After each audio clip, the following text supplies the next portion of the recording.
सुंदर असा प्लॉट, डांबरी रोड टच, 3 एकर 10 गुंठ्याचे क्षेत्र, पूर्ण भात शेती, बाजूला नारळाची झाडे, टोटल एरिया भात शेतीचा आहे हा पूर्ण, बाजूचा सुद्धा पूर्ण भात शेती।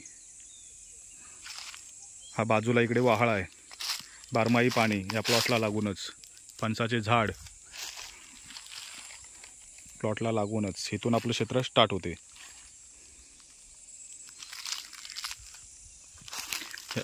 प्लॉटमध्ये विहीर सुद्धा आहे।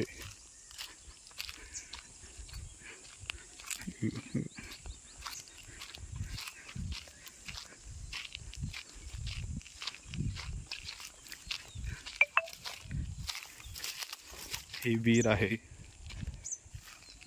हे विहिरीला पाणी पण भरपूर, मला वाटतं हे 15 फुटावरती पाणी आहे। हा आपला प्लॉट असा सरळ अगदी, वरती डांबरी रस्ता, मधून पण रस्ता, 2 रस्ते या प्लॉटला आहेत। घर बांधण्यासाठी सुंदर असा प्लॉट, शेती कोणताही प्रोजेक्ट शेतीपूरक करण्यासाठी।